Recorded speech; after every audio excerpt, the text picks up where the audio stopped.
We'll start by taking a look at the front page of the Daily Trust newspaper as usual here on Trust TV. So the major story here says why Naira scarcity persists despite what the Supreme Court judgment has been.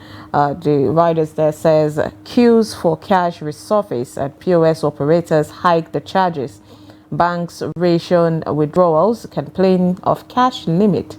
No need to panic. That's according to CBN official.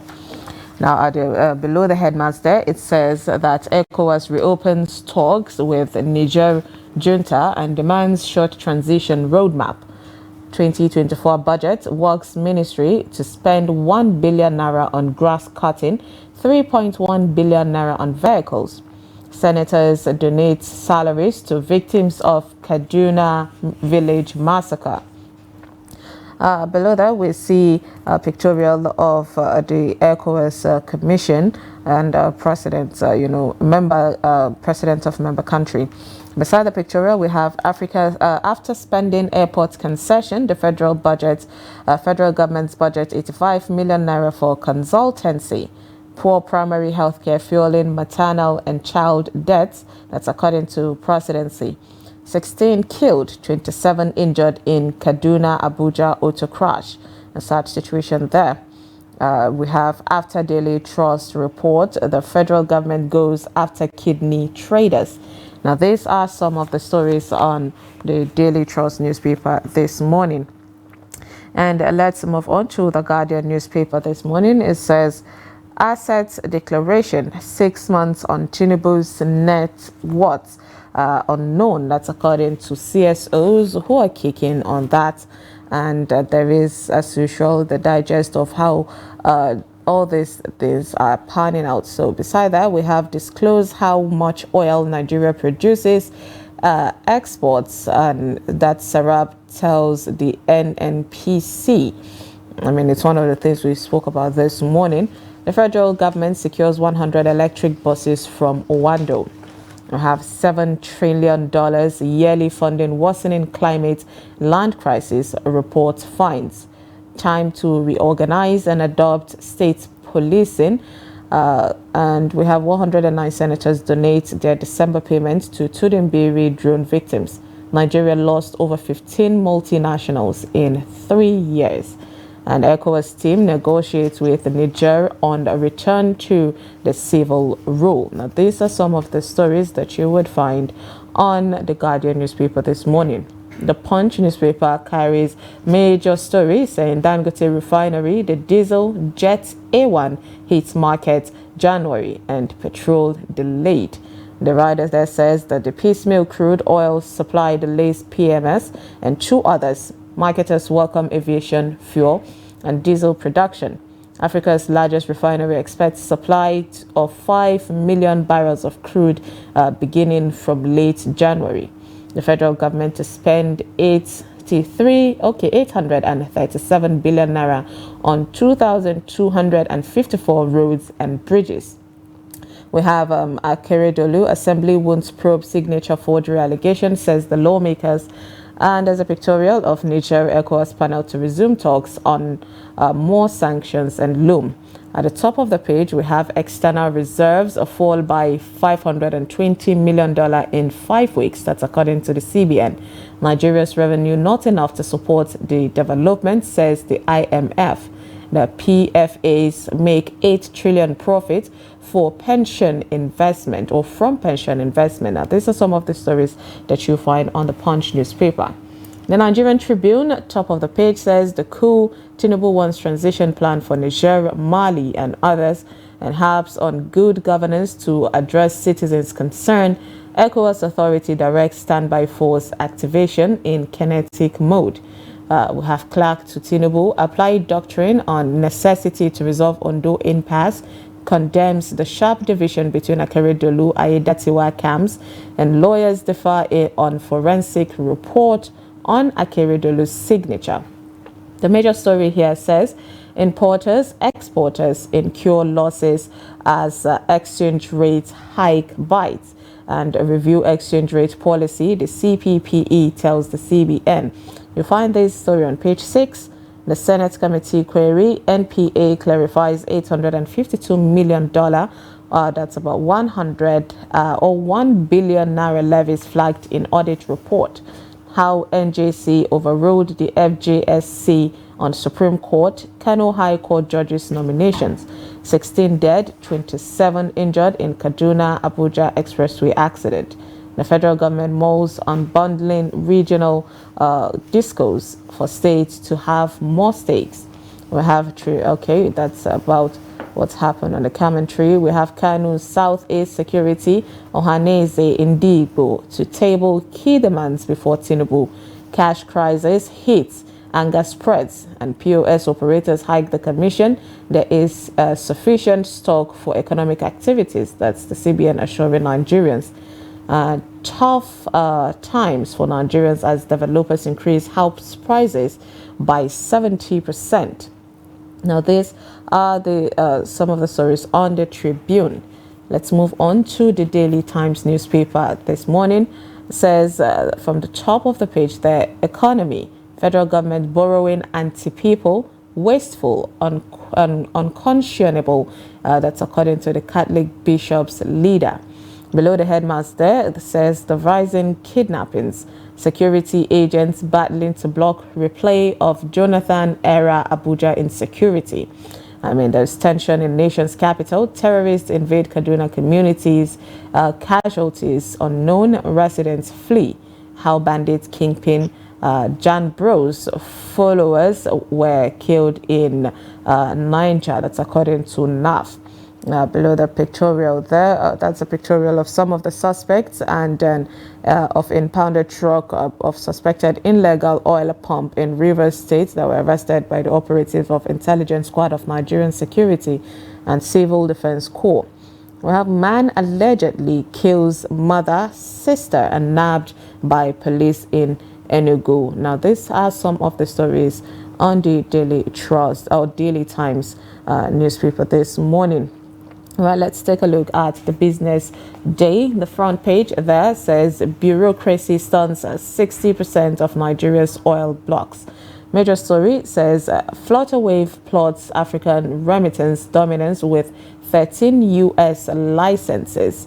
I mean, I think this is them, replying the CBN on how much other small banks would be closed. We have inflation pushes companies' salary cost to a 13-year high. Owando blocks or backs Nigeria's net zero agenda with 100 EVs.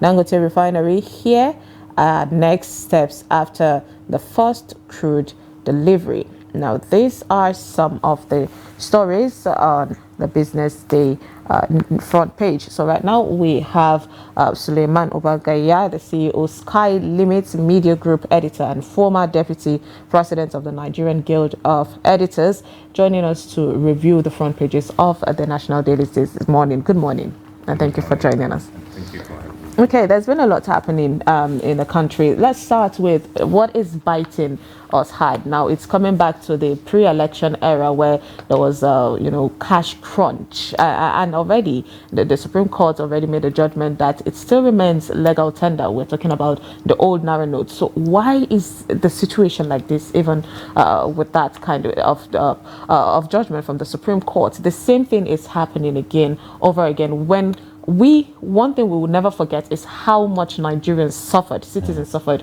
during the pre-election. How are we here again?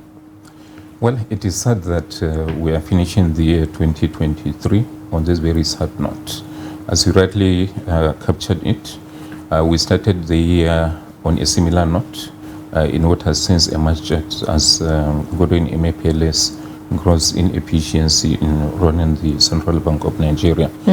There are a lot of factors that may be responsible for this, one of which is that the government or the Central Bank of Nigeria had the power to mop up currency from circulation to ensure price stability and curtail inflation. If that is the case, the government needs to come out clean and tell us that, okay, yeah, we are mopping up currency by so amount so that Nigerians would be properly guided.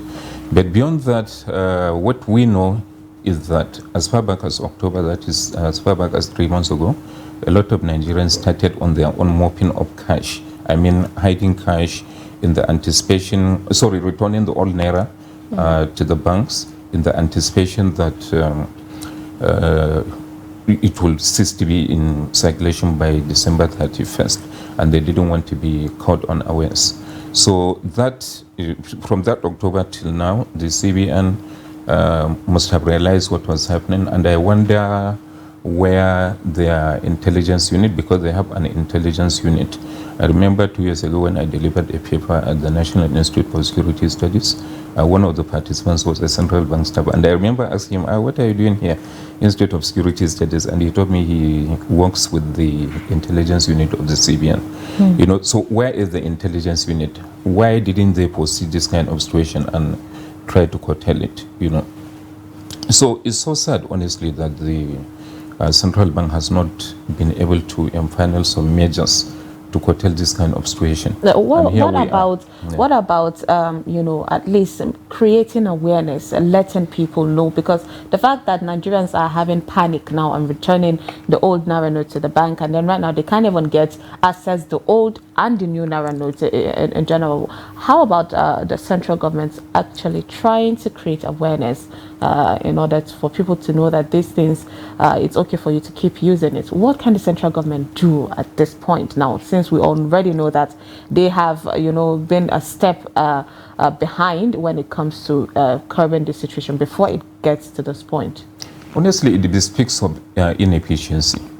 The central bank ought to have applied to the Supreme Court to ask for that order to be vacated as far back as maybe June, as soon as this government comes into being.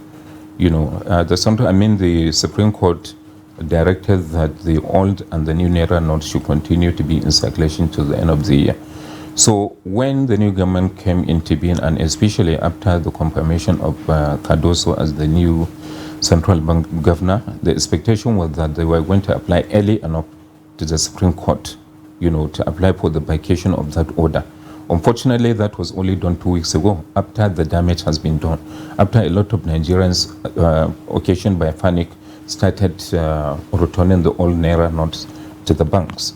And now there is crisis in the sense that even the banks, according to what they are saying, do not have access to both the new and the old Naira.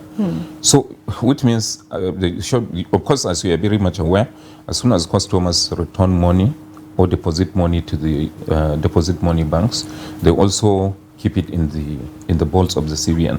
So this whole thing revolves around the Central Bank of Nigeria, and they should come out clean and tell us what is happening. Because you see, these kind of things have a lot of implications, not just on the economy, but also on national security. Because it's already, the tension level is rising very high, and already there are, you know, cases of insecurity. Abuja itself is now getting embedded, so to say, by kidnappers and all sorts of criminal elements. These are the kind of things that will easily give life to those kind of unfortunate situations. So government needs to move very fast to curtail it. And how do they curtail it? Simply make the money available to Nigerians. You know. I mean, talking about, you know, making it available to Nigerians, there's still the main thing that major people, stakeholders came out to fight during the Emefiele's regime, the early months of the year, was the fact that there's still some people that don't even own a bank account. There's still people who are in the suburb, village areas that they don't even have access to this. And now you want to implement the whole cashless policy situation. Do you think that is the main thing that the government, the CBN, is trying to push? Yeah, the cashless policy is a good one, but it has proven to be a rocket science kind of in Nigeria. It's a very simple thing. Abroad, even if you go to Benin Republic, Ghana, and all these neighboring African countries, their cashless policy, I mean, their e-system is working seamlessly. But Nigeria, you know, the simplest of things at times become impracticable. I don't see why we can, you know, when you want to transfer as little as maybe 1,000 Naira to someone, or you incur a transaction, you want to do a transaction of the smallest amount and you are transferring the money or even using your card to make payment, most times you realize that you will be told that there is no network. So, which means you can't proceed from that place. If it is fuel that you purchase from a filling station, you can't leave that place until they see an alert. And if there is no network, how do they see the alert? Which means you will have to stay there, kind of like being arrested, kind of, because and you the can't live network until. has been horrible. Exactly. So it's a very terrible experience, and we can't implement a holistic cashless policy unless we address the issue of network availability. Indeed.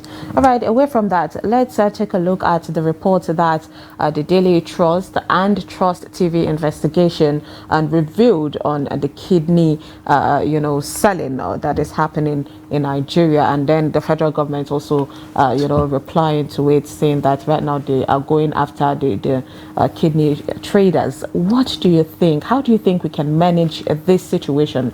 Because every day there is this someone falling victim. It's either prey to you selling some part of your body, or falling prey to kidnappers and armed robbery. Like the insecurity, the bad egg, the criminalities keep increasing based on how the economy is biting hard, on each citizen. So how do you think that we need to do in order to curtail this situation from escalating? Okay, first of all, let me commend Media Trust for this very enriching, important story. The Media Trust, like I did say the very first time I featured on this program, has continued to make us proud. And of course, it includes people like you who have been working professionally, doing the right thing, and serving Nigerians with what journalism is all about, should be about. It's so sad and heartbreaking to learn that very young men and women are being targeted by unscrupulous elements for chasing their kidney for as little as 1 million naira. I mean, those are, parts of human existence, human system. Abroad, they sell it at, I think, $200,000 plus, which translates to, on the average, 200 million naira plus. And yet, because they are so callous, they purchase it here at 1 million naira or thereabouts.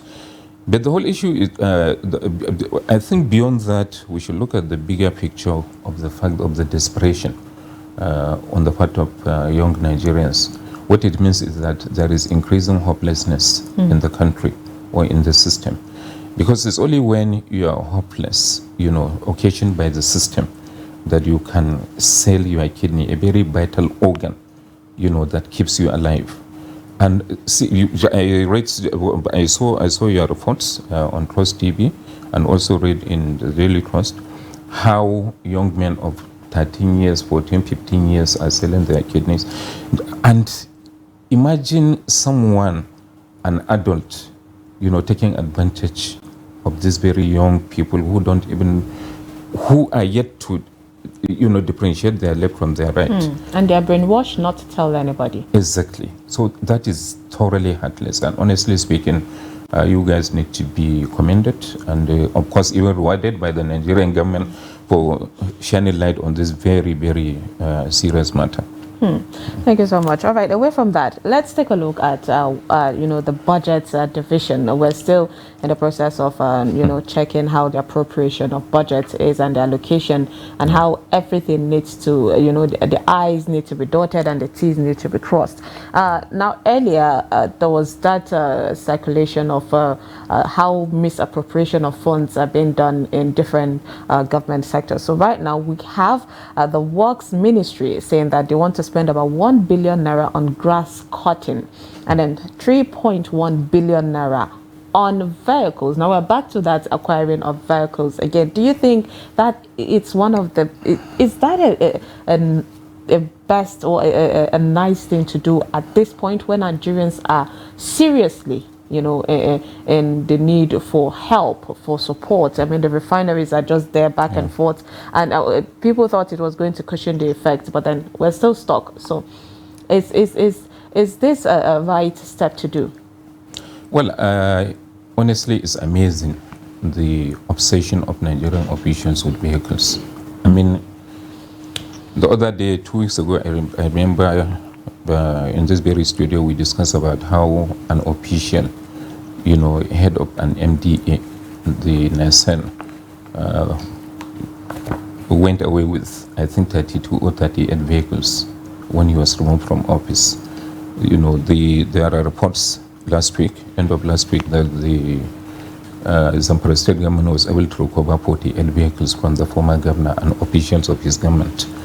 And of course, there is another report which has since been proven that the National Assembly is spending, I cannot remember the quantum, but billions of naira in purchase of vehicles, which they say was for committee oversight responsibilities.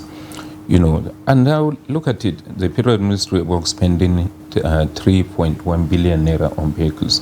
According to them, 1 billion naira is earmarked for consultancy, for their consultants, and the other figure, 2.1, is earmarked for project inspection. One wonders, must we in this country purchase vehicles every year? Your own private vehicle, probably you've been using it for 1 year, 2 years, 3 years, and it's still in good shape. Why can't we keep government vehicles in good shape so that successive administrations can continue to use them? We've seen that happening in neighboring African countries, where presidents that are there to serve the people will say they are going to use vehicles that were used by their predecessors. But here, everybody, even a councillor, wants to purchase any vehicle. A new one. And yet we are deceiving ourselves talking about reducing the cost of governance. How do you reduce the cost of governance with these kind of things? And at a time when, that was several months ago, the National Bureau of Statistics is saying there are about 140 million people, that are experiencing multidimensional poverty. And of course, the figure must have increased now. There are more Nigerians, probably up to 200 million or so, that are experiencing this kind of unprecedented poverty.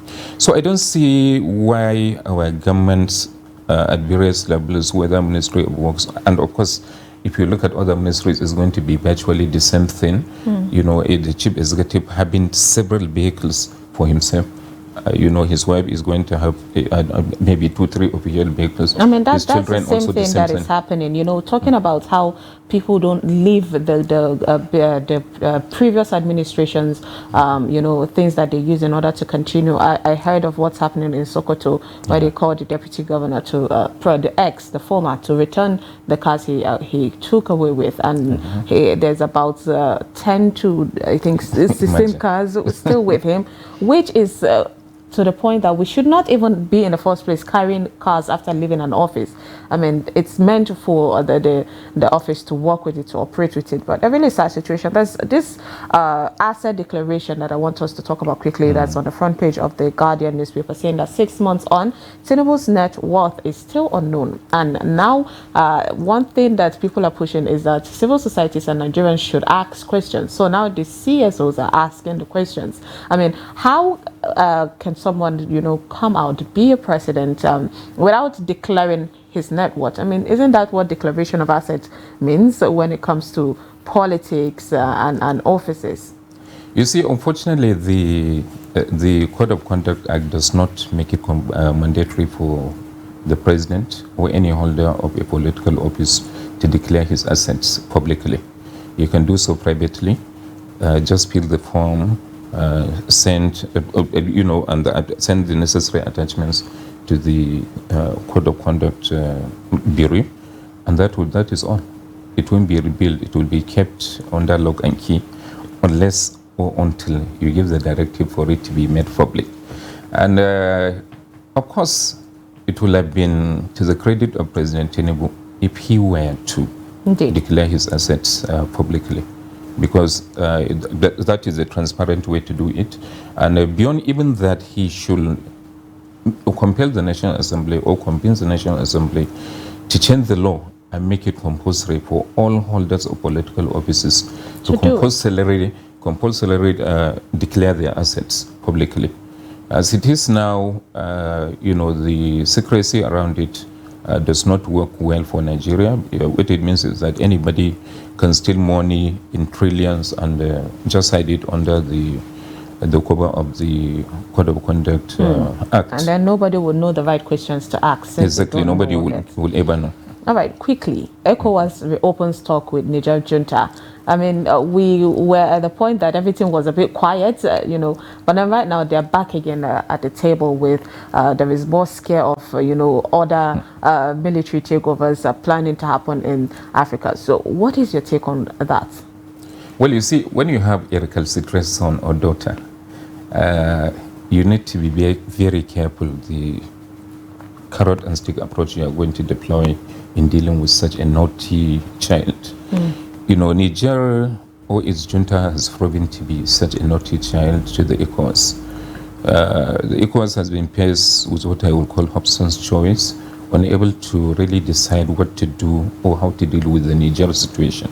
Is it to use force? If it uses force, there is the implication that the whole thing could spill over to neighboring, not just neighboring countries, but neighboring towns and villages. Already the after effect is there in places like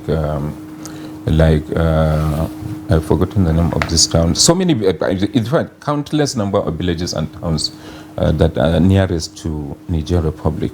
The after effect is biting on their economy. Indeed. So I'm pleased, honestly, that the ECOWAS has chosen to open that talk.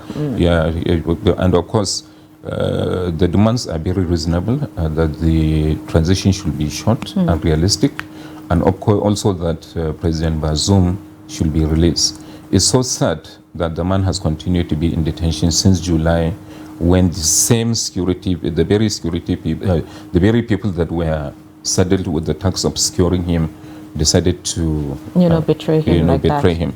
So it's so sad they have continued to keep him under detention, and the fact that Nigeria has cut electricity supply to Niger, they kept President Bazoum in very inhumane conditions.